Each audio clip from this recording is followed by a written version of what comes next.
Halo, berjumpa kembali dengan saya Tantan di kanal seperti biasanya yaitu Taxation Literature, saluran informasi perpajakan yang menyediakan informasi perpajakan buat para sobat dan besti semua yang pantul alias mata betul.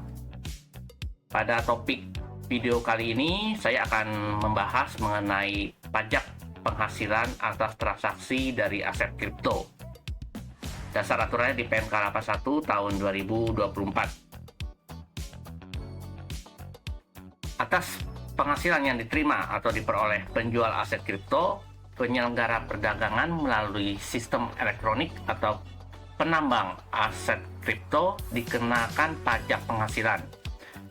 Penghasilan tersebut meliputi penghasilan dari seluruh jenis transaksi aset kripto yang berupa transaksi dengan pembayaran mata uang fiat, lalu tukar menukar aset kripto dengan aset kripto lainnya atau kita lebih kenal dengan istilah swap, dan transaksi aset kripto selain huruf A dan huruf B di atas yang dilakukan melalui sarana elektronik yang disediakan penyelenggara perdagangan melalui sistem elektronik.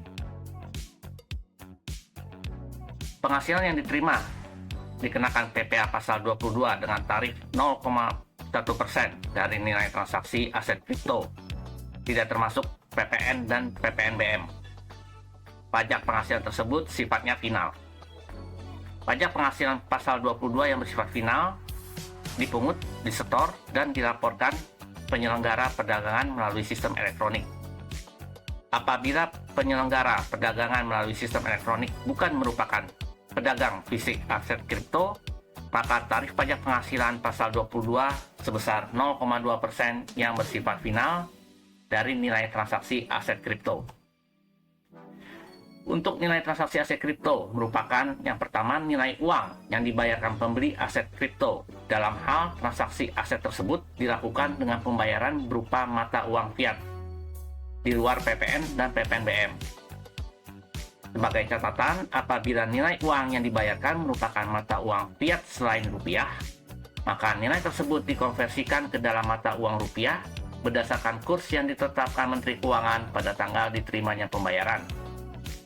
Yang kedua, nilai masing-masing aset kripto yang diserahkan para pihak yang bertransaksi di luar PPN dan PPNBM dalam hal transaksi dilakukan dengan tukar-menukar dengan aset kripto lainnya. Dan yang ketiga, jumlah pembayaran yang diterima penjual aset kripto dalam hal transaksi aset tersebut merupakan transaksi selain transaksi huruf A dan huruf B di atas. Jika transaksi aset kripto dilakukan dengan tukar-menukar, maka nilai transaksi sebesar nilai konversi aset kripto ke dalam mata uang rupiah berdasarkan nilai yang ditetapkan bursa berjangka yang menyelenggarakan perdagangan aset kripto atau nilai dalam sistem yang dimiliki penyelenggara perdagangan melalui sistem elektronik yang harus diterapkan secara konsisten. Apabila penghasilan lain dari transaksi aset kripto diterima atau diperoleh selain rupiah, maka penghasilan lain tersebut dikonversikan ke dalam rupiah berdasarkan kurs yang ditetapkan Menteri Keuangan pada tanggal diterima atau diperolehnya penghasilan. PPh pasal 22 dipungut pada saat pembayaran dari pembeli aset kripto diterima oleh penyelenggara perdagangan melalui sistem elektronik. Yang kedua, pelaksanaan tukar-menukar aset kripto. Dan ketiga, pembayaran penghasilan lain diterima penyelenggara perdagangan melalui sistem elektronik. Penyelenggara perdagangan melalui sistem elektronik wajib membuat bukti pemotongan atau pemungutan unifikasi PPh pasal 22. Lalu wajib menyetorkan pungutan tersebut paling lambat tanggal 15 bulan berikutnya dan menyampaikan surat pemberitahuan masa pajak penghasilan unifikasi paling lama 20 hari setelah masa pajak berakhir. Bukti pemotongan atau pemungutan unifikasi dapat berupa dokumen yang dipersamakan dengan bukti pemotongan atau pemungutan unifikasi. Dikecualikan dari penyelenggara perdagangan melalui sistem elektronik yang wajib memungut PPh pasal 22, yaitu penyelenggara perdagangan melalui sistem elektronik yang hanya menyediakan layanan e-wallet, hanya mempertemukan pembeli dan penjual aset kripto, dan tidak memfasilitasi perdagangan aset kripto. Untuk penghasilan yang diterima penjual aset kripto, PPh pasal 22 wajib disetor sendiri oleh penjual aset kripto paling lambat tanggal 15 bulan berikutnya setelah masa pajak berakhir dan dilaporkan melalui surat pemberitahuan pajak penghasilan unifikasi paling lambat tanggal 20 bulan berikutnya setelah masa pajak berakhir. Dikecualikan dari pengenaan PPh pasal 22 apabila penjual aset kripto merupakan wajib pajak luar negeri yang berkedudukan di negara yang telah mempunyai P3B dengan Indonesia yang hak pemajakannya tidak berada di Indonesia dan menyerahkan surat keterangan domisili wajib pajak luar negeri negara mitra P3B sesuai ketentuan aturan pajak yang berlaku kepada penyelenggara perdagangan melalui sistem elektronik yang berada di dalam negeri. Apabila penyelenggara perdagangan sistem elektronik di luar negeri ditunjuk sebagai pihak lain, maka penyelenggara yang bersangkutan sekaligus ditunjuk sebagai pemungut dari pajak penghasilan. Penghasilan dari penyediaan sarana elektronik yang digunakan untuk transaksi aset kripto dikenakan PPh tarif umum sesuai aturan pajak yang berlaku, di mana penghasilan tersebut meliputi seluruh imbalan yang diterima atau diperoleh berupa imbalan atas. Yang pertama, penyerahan jasa penyediaan sarana elektronik yang digunakan sebagai transaksi aset kripto. Kedua, penyerahan jasa penarikan dana atau jasa deposit. Yang ketiga, penyerahan jasa transfer aset kripto antar dompet elektronik. Keempat, penyerahan jasa penyediaan dan atau pengelolaan media penyimpanan aset kripto atau dompet elektronik. Dan yang kelima, penyerahan jasa lainnya selain huruf A sampai dengan huruf D di atas. Penghasilan yang diterima penambang aset kripto sehubungan dengan aset kripto dikenakan pajak penghasilan pasal 22 dengan tarif 0,1% dari penghasilan yang diterima oleh penambang aset kripto, tidak termasuk PPN dan PPNBM. Penghasilan tersebut meliputi: yang pertama, penghasilan berupa imbalan jasa yang diterima atau diperoleh penambang aset kripto. Kedua, penghasilan dari sistem aset kripto berupa block reward, transaction fee, atau penghasilan lain dari sistem aset kripto. Dan yang ketiga, penghasilan lain selain huruf A dan B di atas. PPh pasal 22 tersebut bersifat final dan wajib disetor oleh penambang aset kripto dan dilaporkan melalui surat pemberitahuan masa pajak penghasilan unifikasi.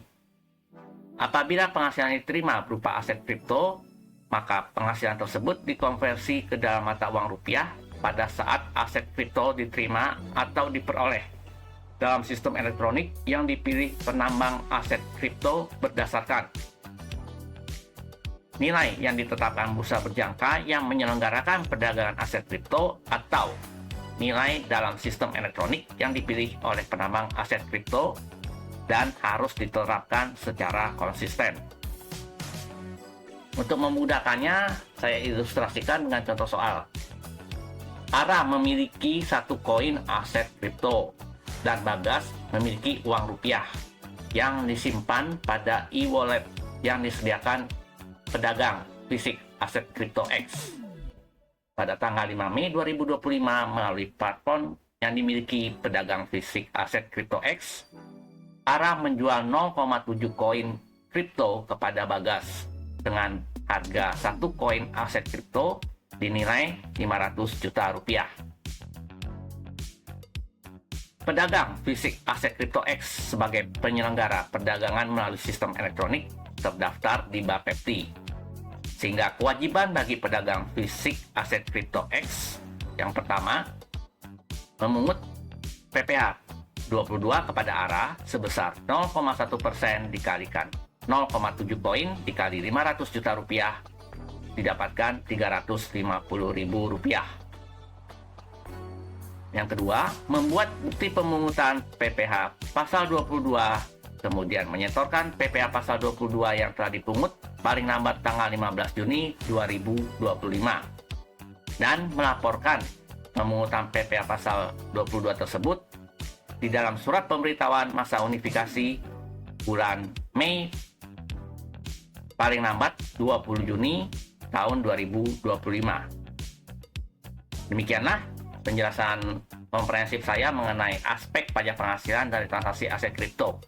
Dan terutama para sobat dan besti yang mungkin bertindak sebagai pedagang aset kripto yang melalui sistem perdagangan secara elektronik harus memperhatikan tata cara pemungutannya, kemudian penyetoran bukti pemungutannya, dan melaporkan bukti pemungutannya.